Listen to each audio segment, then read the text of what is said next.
Hello traders, SL result analysis channel में फिर से आपका स्वागत है। आज हम केनरा बैंक के Q3 के रिजल्ट को एनालिसिस करेंगे।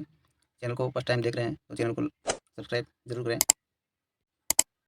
केनरा बैंक का प्राइस देखें तो 454 पर है। मार्केट कैप 82,335 करोड़ का है। PE 5.6 की है। पी बहुत सस्ता है। सेल्स देखें, दिसंबर 2022 में 22,561 करोड़ की सेल्स थी। सितंबर 2023 में 27,290 करोड़ की सेल्स थी। दिसंबर 2023 में 28,492 करोड़ की सेल्स है। इसमें ईयर वाइज देखें 26% की ग्रोथ है। इबिटा देखें तो इबिटा में भी सुधार हुआ है। दिसंबर 2022 में 11,731 करोड़ का था। सितंबर में 16,431 करोड़ का और अभी 16,491 करोड़ का इबिटा है। तो इसमें भी अच्छा 41% का जम दिखा रहा है। नेट प्रॉफिट देखें तो दिसंबर 2022 में 3,058 करोड़ का था। वहाँ से बढ़कर सितंबर 2023 में 3,829 करोड़ का नेट प्रॉफिट हुआ और दिसंबर 2023 में 3,827 करोड़ का नेट प्रॉफिट दिखाया है। तो नेट प्रॉफिट में ईयर ऑन ईयर तो 25% का जंप दिखा रहा है, लेकिन क्वार्टर ऑन क्वार्टर देखें तो लगभग दोनों प्राइस सेम ही है डाटा। तो क्वार्टर ऑन क्वार्टर तो रिजल्ट एकदम फ्लैट ही है। ईपीएस देखें तो ईपीएस भी बड़ा है, लेकिन क्वार्टर ऑन क्वार्टर लगभग सेम ही है। तो डिटेल में देखते हैं।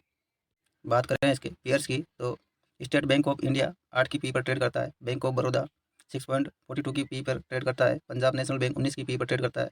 यूनियन बैंक 8 की पी पर ट्रेड करता है। आईओबी लगभग 35 की पी पर ट्रेड करता है और केनरा बैंक 5.62 की पी पर ट्रेड कर रहा है और बैंक ऑफ इंडिया 11 की पी पर ट्रेड कर रहा है। तो पीई में ये सबसे लो पी पर ट्रेड कर रहा है, बाकी सब 8 से 9 की पी के आसपास ट्रेड कर रहे हैं। तो इस हिसाब से तो इसमें लगभग 30 से 40% की ग्रोथ और होनी चाहिए ताकि दूसरे की पी के बराबर ये पहुँचे। इसके रिजल्ट देखते हैं। रिजल्ट में देखें रेवेन्यू तो दिसंबर 2022 में 22,561 करोड़ का था।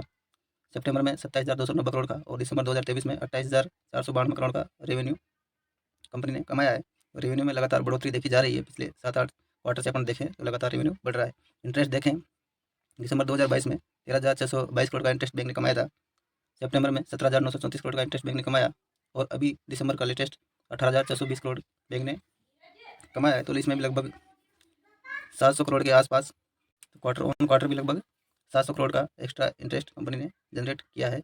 एक्सपेंस देखें, दिसंबर 2022 में 10,831 करोड़ का एक्सपेंस था। सितंबर में 10,829 करोड़ का था और अभी 12,000 करोड़ का एक्सपेंस है। तो लगभग 1100 से 1200 करोड़ का एक्सपेंस इसका बड़ा है क्वार्टर ऑन क्वार्टर, और ईयर ऑन ईयर भी लगभग इतना ही बड़ा है। तो फाइनेंस प्रॉफिट देखें, दिसंबर में -1891 करोड़ का था। फिर 3241, फिर 1800, 1500 और -2129 करोड़ का ऑपरेटिंग प्रॉफिट है माइनस में। अदर इनकम में देखें तो दिसंबर में 5,777 करोड़ की अदर इनकम थी और सितंबर में 66,200 करोड़ की 6602 करोड़ की अदर इनकम थी और इस बार बढ़कर ये 7,138 करोड़ की अदर इनकम कंपनी को हुई है। नेट प्रॉफिट देखें कंपनी का, दिसंबर में 3,058 करोड़ का नेट प्रॉफिट था। सितंबर में 3,829 करोड़ का और अभी 3,827 करोड़ का, और लगभग पिछले 3 क्वार्टर से 3,800 करोड़ के आसपास ही प्रॉफिट आ रहा है। प्रॉफिट में पिछले 3 क्वार्टर से कुछ ज़्यादा जंप नहीं है, बट अपन इसका एनपीए देखें तो ग्रोस एनपीए दिसंबर में 5.90 का था, वहाँ से धीरे धीरे धीरे कम होता हुआ इस बार 4.39 पे आ गया है। नेट एनपीए भी देखें तो 1.96% का था, जो भी कम होते होते 1.32 आ गया। नेट एनपीए ग्रोस एनपीए कम हो रहे हैं, ये बैंक के लिए बहुत अच्छी बात है। और नेट प्रॉफिट कंपनी का बढ़ रहा है, धीरे धीरे बढ़ रहा है, ये भी बैंक के लिए अच्छी बात है। तो रिजल्ट यहाँ तक ठीक है। प्रॉफिट लॉस देखें कंपनी का तो रेवेन्यू लगातार बढ़ता जा रहा है और अभी 1,05,537 करोड़ तक पहुँच गया है इस साल का। इंटरेस्ट देखें तो इंटरेस्ट भी कंपनी का लगातार अच्छा अर्न कर रही है और 68,183 करोड़ का अब तक के टाइम में इंटरेस्ट कमाया है। एक्सपेंस भी देखें तो धीरे धीरे एक्सपेंस भी बढ़ रहे हैं, लेकिन पिछले 3-4 साल से ये एक्सपेंस 45 से 43-42 के आसपास घूम रहे हैं। तो एक्सपेंस में इतनी ज़्यादा बढ़ोतरी नहीं हुई जितना रेवेन्यू हर साल बढ़ रहा है। फाइनेंस प्रॉफिट देखें तो पहले -12,000 करोड़ में 18,000, फिर -13, फिर वहाँ से कम हुआ 9 और अभी 8,750 में आया है। तो फाइनेंस प्रॉफिट में तो पहले इतना लॉस दिखा रही थी कंपनी, वहाँ से धीरे धीरे कम होता जा रहा है।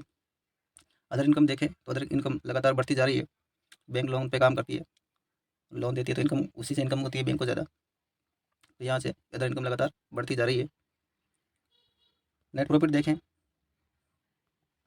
तो पहले लॉस में थी, फिर यहाँ से 2957 करोड़ का प्रॉफिट हुआ, फिर 6158 करोड़ का प्रॉफिट हुआ, फिर 11345 करोड़ का प्रॉफिट हुआ और अभी 14774 करोड़ का प्रॉफिट कंपनी इस टाइम कर रही है। ईपीएस भी देखें तो पहले माइनस में था, अब धीरे धीरे बढ़ता बढ़ता 80 के आसपास पहुँच गया है। शेयर होल्डिंग पैटर्न देखें तो प्रमोटर की होल्डिंग 62.93% है, जो लगभग कांस्टेंट है, कंटिन्यू। एफआई की होल्डिंग देखें तो मार्च 2023 में 8.95 थी, जून में 8.91, सितंबर में यहाँ से बढ़ी और 10.19 हो गई और अभी दिसंबर में बढ़कर 11.21% हो गई। तो एफआई जिसमें लगातार होल्डिंग बढ़ा रहे हैं और शेयर कंटिन्यू अप ट्रेंड में चल रहा है। अभी डीएच की होल्डिंग देखें तो मार्च में 16% थी, 15.93, 14.91 और भी 14.29 पे आ गई है। तो डीआईएस में धीरे धीरे अपना माल बेच रहे हैं।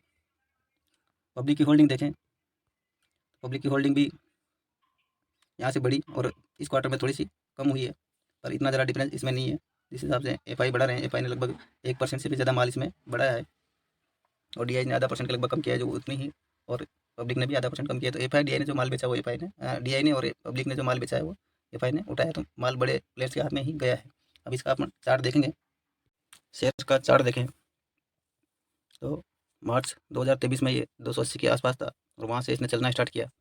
तो वहाँ से चलते चलते 480 का हाई लगा के आया अभी। और इसका पैटर्न देखो आप, 20 और 50 डेमा को रेस्पेक्ट करता हुआ धीरे धीरे ऊपर जा रहा है, कंटिन्यू एकदम, उसको जिसको अपन बिग बुल पैटर्न बोलते हैं, उसी में ट्रेंड कर रहा है। और अभी भी ये 20 डेमा के आसपास ही क्लोज हुआ है। जैसे 50 डेमा पे आता है वहाँ से वापस बाउंस कर जाता है। तो रिजल्ट तो ठीक है, और अगर इसमें यहाँ से बाउंस करता है तो आप 50 डेमा का ऐसे लेके पोजीशन बना सकते हैं। ये आपके ऊपर डिपेंड करता है कैसे बाई करना है और कैसे रखना है। इसका वीकली चार्ट भी देख लेते हैं। वीकली चार्ट में देखें तो इसका ऑल टाइम हाई जो दिखा रहा है वो 800 के आसपास का दिखा रहा है। वहाँ से धीरे धीरे शेयर कंटिन्यू डाउन ट्रेंड में रहा और अभी जो चल रहा है वो बिल्कुल वीकली चार्ट में 20 डेमा के बिल्कुल ऊपर सपोर्ट लेते हुए चल रहा है। और अभी जो 20 डेमा का जो रेंज है वो 414 का आ रहा है। तो 414, 410 या 400 का ऐसे लेके आप इस पर पोजीशन बनाए तो बना सकते हैं। और जैसे ही इस रेंज को ब्रेक करेगा है 480 से 500 के आसपास की, तो फिर ये हो सकता है 600 तक पहुँच जाए। तो इसका अभी पी के हिसाब से अपने देखा भी था, 600 650 के रेंज में इसको जाना चाहिए। तो सोच समझ कर आप पोजीशन बनाएं इस सलाह मशवरा करके। थैंक यू फॉर वॉचिंग, और वीडियो पसंद आया हो तो वीडियो को लाइक और सब्सक्राइब जरूर करें। Thank you.